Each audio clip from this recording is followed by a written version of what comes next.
morning. Welcome again to Morning Devotions, and thank you to our very first day in the land of Israel. Now, we will later do some shows where we're actually going to be teaching our daily devotions from the actual location where the events occurred, but today we need to get a little bit ahead. So we're standing here in Caesarea over the port that the Apostle Paul would have come in and out of. This is where Pilate would have headquartered. This is where King Herod would have headquartered. But now let me just teach you from a passage of where we're going by the end of the day. By the end of the day, we will be down in Galilee, where most of Jesus' ministry and miracles took place. In Mark chapter 5, beginning with verse 1, then they went across the lake to the region of the Gerasenes. When Jesus got out of the boat, a man with an evil spirit came from the tombs to meet him. The man lived in the tombs, and no one can bind him, not even with a chain. For he had often been chained hand and foot, but he tore the chains and broke the irons on his feet. No one was strong enough to subdue him. Night and day among the tombs and in the hills he would cry out and cut himself with stones.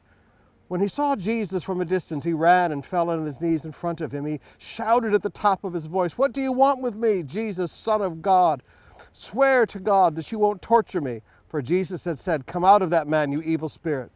Then Jesus asked him, "What is your name?" "My name is Legion," he replied, "for we are many." And he begged Jesus again and again not to send them out of that area. Now, there are some beautiful truths that we learn about the ministry of deliverance. First of all, we learn that demons are drawn to the presence of Christ. Some people say, "Pastor, why do demon-possessed people go to church?" Well, they don't go to dead churches, but they are drawn to places where the presence of God is manifest. Demons, like man, only find rest in the presence of God. They seek that rest. They're drawn. This is what they were created for, was to be in the presence of God. So they were drawn to Jesus' presence. The other thing we see that in their corruption, they enjoy death. Now, I find that fascinating, that they love being among the stench and the bones of the tombs. I find it fascinating today how young people love skulls and crosses and the things of death. That does not come from God. God is life. The crosses and the skulls and the bones of death, that's something that demons enjoy. We see that demons enjoy tormenting people.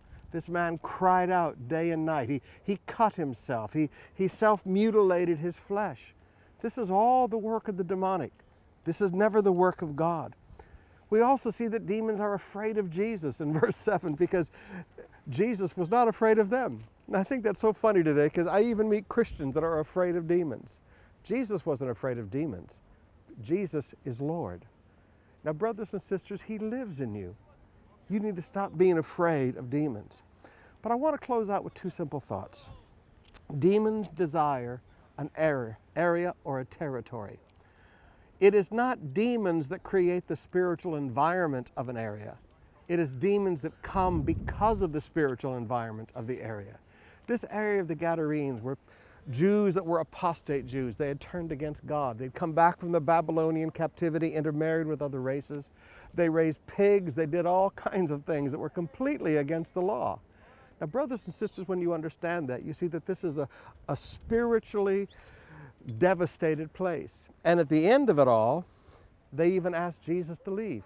Even though this man who had grown up among them and was their friend was being so tormented and destroyed, when they saw Jesus' miracle, they told Jesus to leave. This is not people that had any presence or any desire for the presence of Christ. One of the things you learn about demons, they don't go places where people love God. They go places where the spiritual environment hates God and doesn't want any part of the presence of God. But in verses 19 to 20, Jesus did the most beautiful thing. He left a witness among them. He left that man who'd been set free. He said, "You stay here and you tell all your friends and relatives what great things Jesus has done for you." God, even in an area where people don't want Him, always leaves a witness.